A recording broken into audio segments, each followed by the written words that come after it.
नमस्कार। आज हम मुंशी प्रेमचंद के एक बहुत ही मशहूर और अहम उपन्यास निर्मला पर थोड़ी गहरी बात करेंगे। जी। हमारे पास इसके सार और कुछ जो खास बातें हैं उन पर आधारित जानकारी है। ये 1927 में छपा था, पर आप देखिए इसमें जो मुद्दे उठाए गए हैं वो आज भी हमें सोचने पर मजबूर करते हैं। बिल्कुल। तो आज हमारा मकसद है कि इस उपन्यास के जरिए हम उन सामाजिक सच्चाइयों को कुरेदने की कोशिश करें जिन पर प्रेमचंद ने उंगली रखी थी, जैसे ये दहेज की प्रथा है या फिर बेमेल शादियां। चलिए देखते हैं इसमें क्या खास है। हाँ, और ये बात बहुत सही है कि ये सिर्फ एक कहानी नहीं है।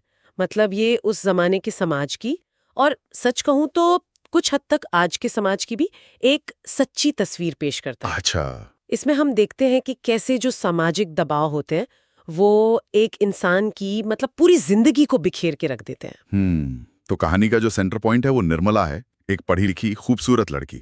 जी। उसका रिश्ता पहले तय होता है कैलाश नाम के एक लड़के से, लेकिन फिर पिता की मौत हो जाती है और दहेज की मांग बढ़ जाती है, तो वो रिश्ता टूट जाता है। और यहीं से कहानी असल में दुखद हो जाती है ना? बिल्कुल। और यहीं प्रेमचंद साफ दिखाते हैं कि कैसे जो आर्थिक हालात होते हैं और ये दहेज जैसी जो बुरी रस्में हैं वो एक लड़की की जिंदगी का रास्ता ही मोड़ देती हैं। सही बात है। उसकी अपनी इच्छा या खुशी का तो जैसे कोई मोल ही नहीं रह जाता। हमारे पास जो जानकारी है वो भी यही बताती है कि पैसे की तंगी और दहेज की मांग ही वो वजह थी जिससे रिश्ता टूटा। फिर निर्मला की शादी होती है एक अधेड़ उम्र के विधुर वकील से, मुंशी तोताराम। हाँ, तोताराम। जिनके पहले से 3 बेटे हैं। अब ये जो उम्र का इतना बड़ा फर्क था और फिर वो पिछली जिम्मेदारियों का बोझ, इसने निर्मला की जिंदगी को मतलब बहुत मुश्किल बना दिया।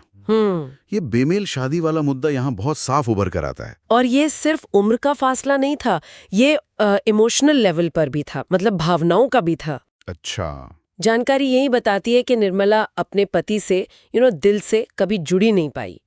उसका मन जो है वो तोताराम के बड़े बेटे मनसाराम की तरफ झुकता है, जो करीब करीब उसी की उम्र का था। हाँ।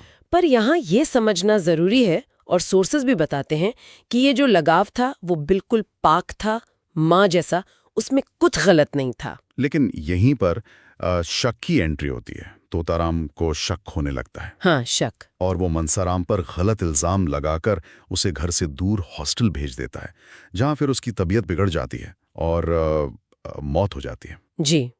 ये घटना तो जैसे पूरे परिवार को हिला के रख देती है।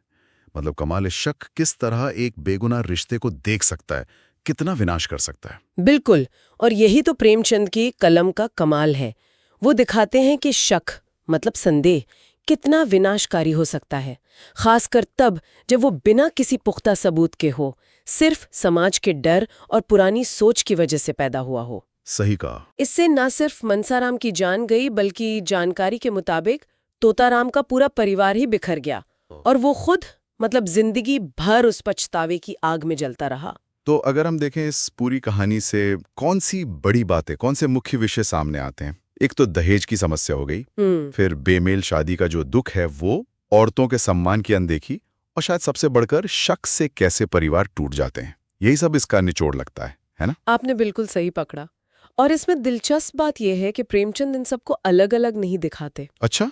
वो बड़ी बारीकी से ये जोड़ते हैं कि कैसे दहेज जैसी जो सामाजिक मजबूरी है वही बेमेल शादी की वजह बनती है, और फिर वही बेमेल शादी शक और अविश्वास के क्या कहते हैं मनोवैज्ञानिक जहर को पनपने का मौका देती है। हाँ, ये तो है। ये सिर्फ अलग अलग मुद्दे नहीं है, बल्कि एक दुखद चेन है, एक कड़ी है जिसमें बेचारी निर्मला पिसती चली जाती है। वाकई तो निर्मला उपन्यास हमें उस दौर के समाज की एक कड़वी हकीकत दिखाता है, जहां दहेज और बेमेल शादी जैसी प्रथाएं औरतों की जिंदगी को तबाह कर सकती थी। जी, बिल्कुल। और ये भी कि शक और भरोसा न होना कैसे एक हंसते खेलते परिवार को बिखेर सकता है। और देखिए, इसकी आमेद आज भी कम नहीं हुई है।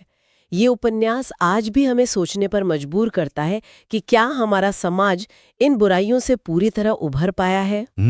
ये बड़ा सवाल है। जाहिर है हालात बदले हैं, कानून भी बने हैं, पर क्या हमारी सोच, हमारी मानसिकता पूरी तरह बदली है? ये सवाल तो है। बिल्कुल सही। और यहीं पर हम अपने सुनने वालों के लिए एक विचार छोड़ जाते हैं जी। कि प्रेमचंद ने निर्मला के जरिए जो सवाल समाज के सामने रखे थे, क्या वो आज पूरी तरह से अप्रासंगिक मतलब इर्रेलेवेंट हो गए हैं, या फिर वो आज भी किसी नए रूप में किसी नए तरीके से हमारे बीच मौजूद हैं। इस पर सोचिएगा जरूर।